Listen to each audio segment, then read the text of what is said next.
Hey everyone. So this Real Housewives of Beverly Hills Part 2 reunion, of course, pissed me off once again, just like Part 1 did, just like almost every episode of the season did. And at this point, I don't think Andy's going to get rid of Renna or Erika. I I don't see it happening. I really think Renna needs to go. And I don't know now because Andy really seems like he has a soft spot for this woman.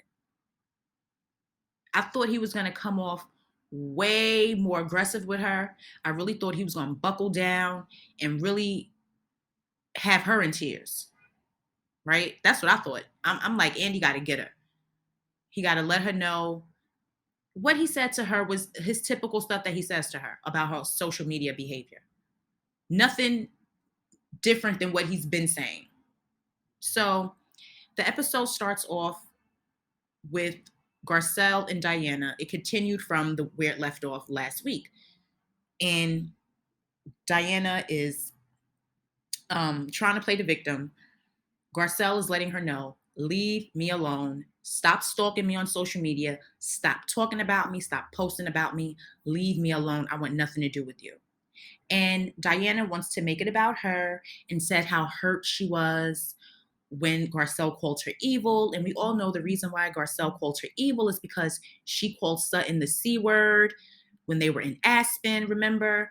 And Garcelle's like, that's Diana's evil for that. So then they have a debate about which word is worse to say, evil or the C word. So Andy's like, the C word is worse.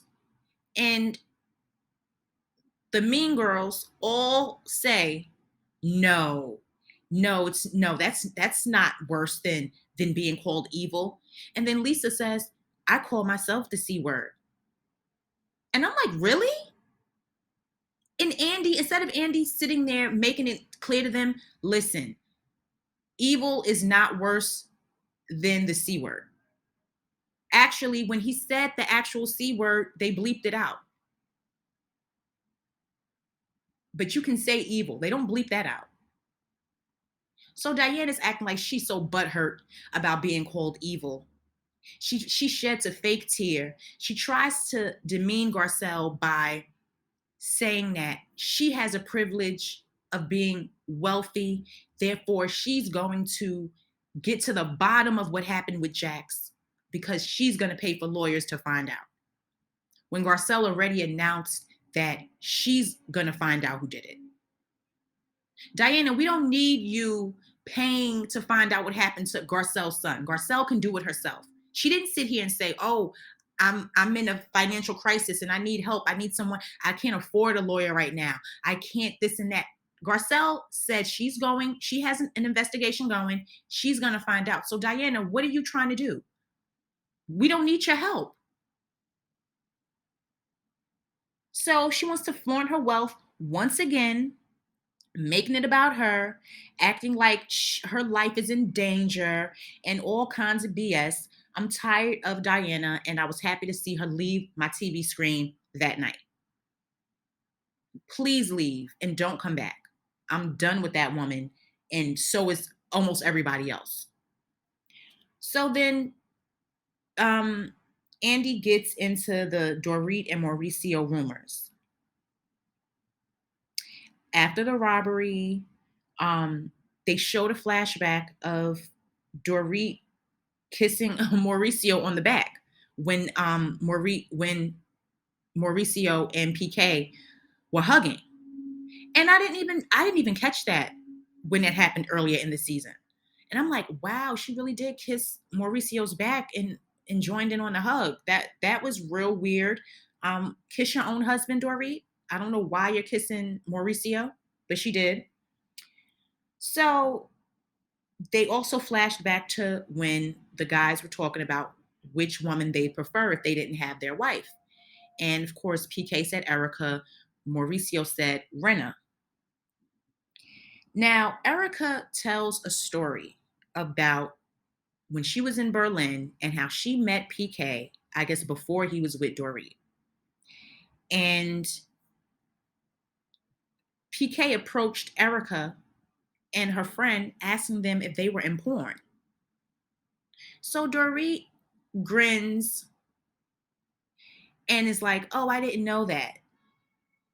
Like, Erika, what is your why are you telling the story? How come Dorit never knew this if this is your friend, somebody you've known for however many years? How come Dorit never knew this story until now? Like, Erika carries herself like you got to pay to play with her. That's how she acts. That's how she dresses. That's the way she presents herself. To me, she does.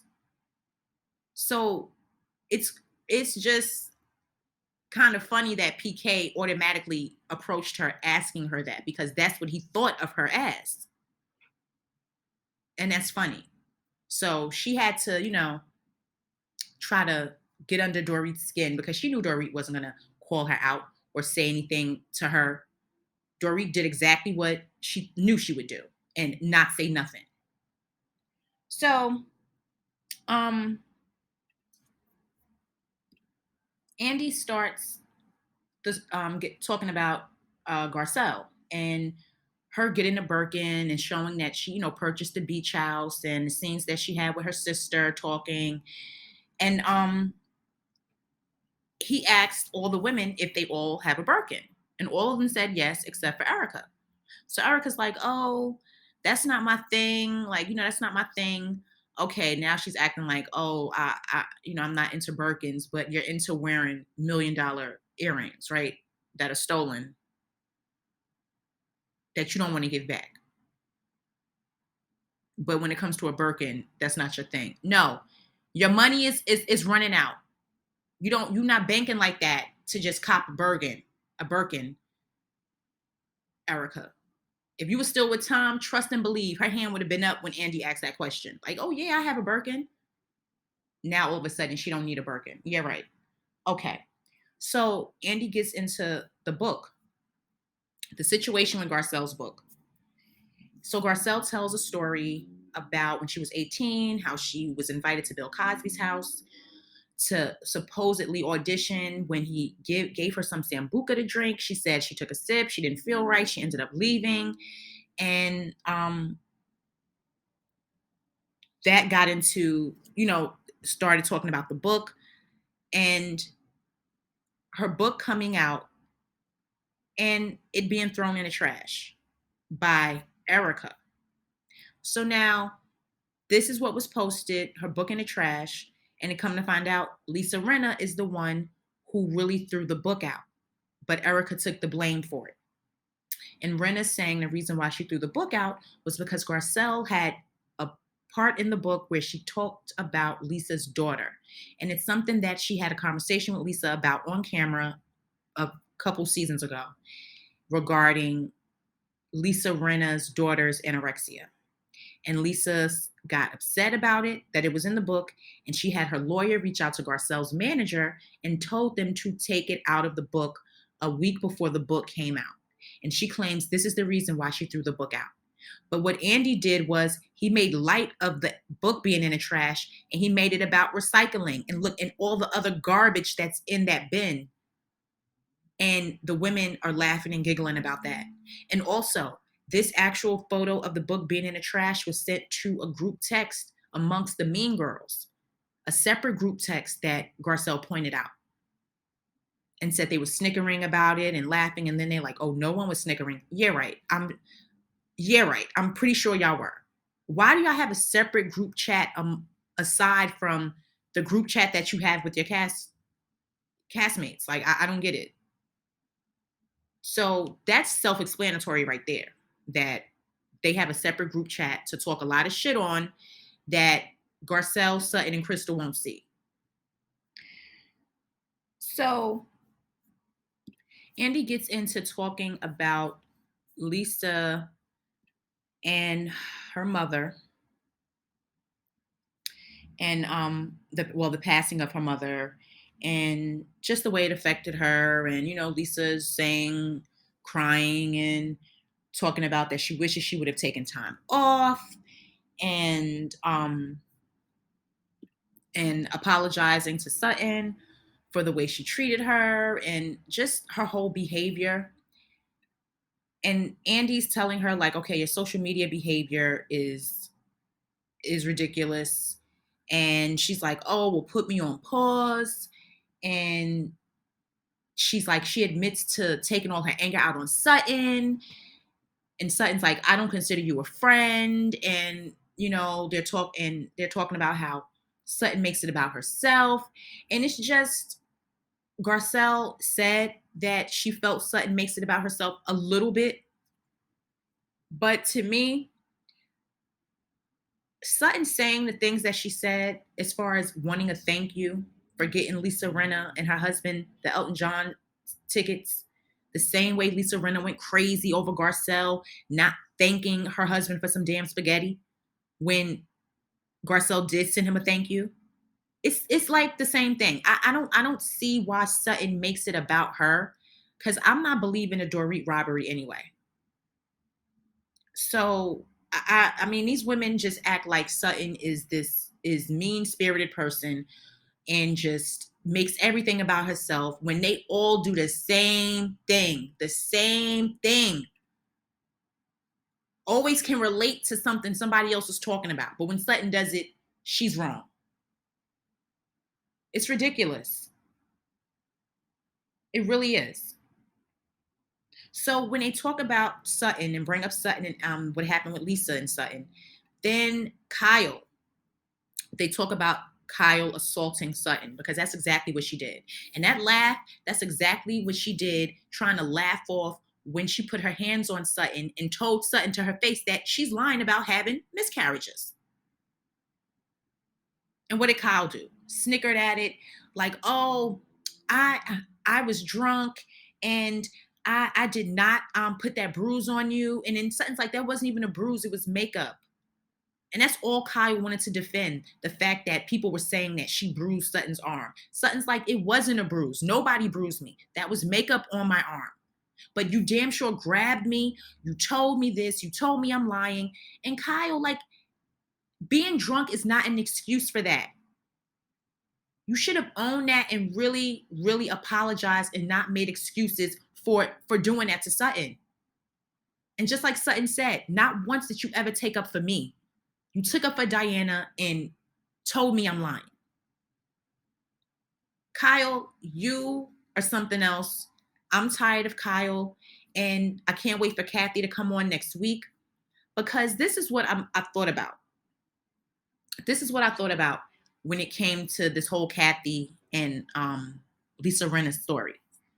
I honestly think that Lisa Rinna has some type of audio, if not footage, of Kathy Hilton's whatever happened in Aspen in that house.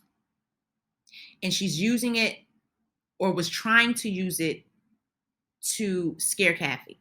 And I think what Kathy did, and it made me think of that, because when Lisa Rinna said she sent her lawyers to Garcelle to take what she said about her daughter out that book, I'm thinking Kathy Hilton. I did read about Kathy Hilton sending a cease and desist, but I didn't know the shows hadn't aired yet, so I didn't know exactly what happened.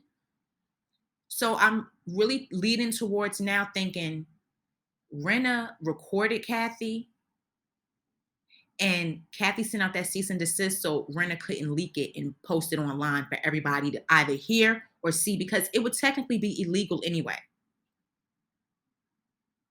But Rinna is really out to get Kathy, and it really is a takedown.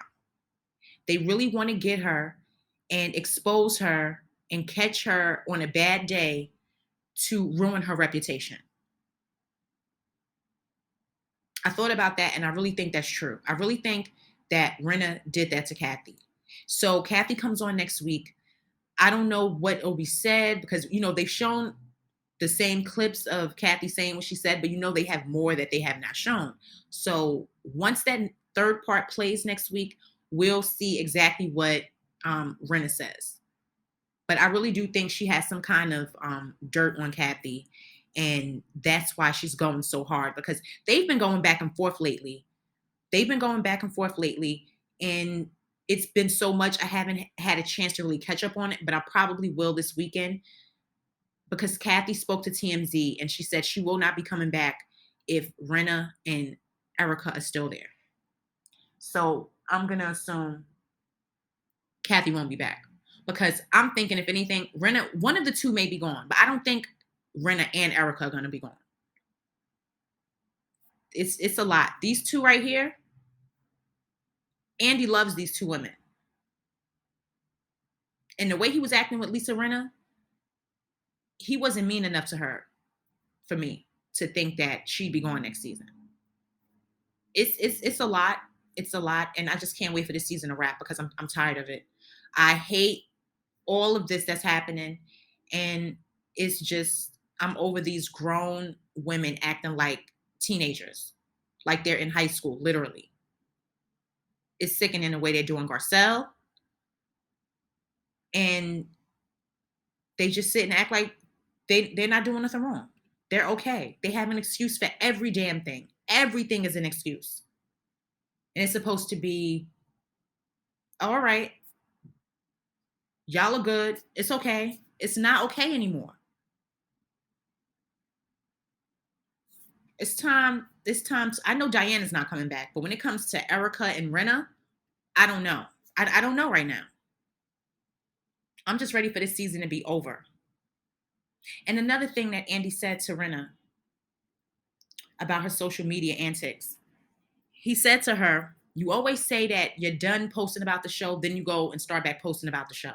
He's like, why don't you call production instead of posting about it? Like, if you really have an issue, if you're really mad about something, why don't you go to production instead of running to social media to post about everything? And she's like, oh, well, I'm impulsive, Andy, and this and that. And it's just like, it's always an excuse. And it's like, it's always okay. Because when Candace acted like that, he made Candace cry. He told Candace that her behavior is disgusting. But he doesn't tell Rinna that. I didn't hear him telling Candace she should go to production if she has a problem. He's always trying to make it easier for her. Every single time. I'm done with these women. I want them to go, and we'll see what happens. Oh, and Crystal. I forgot about Crystal. Oh, wait. Before I finish. Crystal. I like you, Crystal, and I know Kyle is pissing you off, but Kyle's point is valid when it comes to what you said, Crystal. You said that Sutton said something dark. That has nothing to do with the conversation you had with Sutton and how you felt. Emotions versus saying that someone said something out of their mouth is two totally different things. You said that Sutton said something dark. You didn't say to the women, oh yeah, me and Sutton had a conversation and I just felt a way about it. You said that Sutton said something that you did not like. How do you go from that to, yeah, you can't tell me how to feel? We're not telling you how to feel. We're trying to find out, what did Sutton say? So as much as Kyle makes me mad, Kyle was right when it came to that, Crystal. And I just wish you would have not accused Sutton of saying something if she didn't say it. That's my whole thing with that. I don't know if Crystal will be back next season. I would like her to, she's not horrible to me. But I don't know if Crystal can handle it because it seemed like Kyle was really getting to her. And she wasn't like, she was getting bothered by it, very much bothered. So I don't know. I don't know about Crystal. I don't know. But Kyle was right. I mean, you said that Sutton said something, Crystal, and that's it. I just want to know what Sutton said. All that other stuff about how you felt and how she made you feel, I get it. But I mean, she did kind of contradict herself. So guys, leave me a comment. Like this video. Let me know what you think about all the madness with part 2. And I don't know about Kathy Hilton, But I do think that Rinna definitely has some kind of audio or footage. I really think so. I think it's something. It's more than what is on the surface. It really is. So, guys, let me know what you think. I'll talk to all you again soon.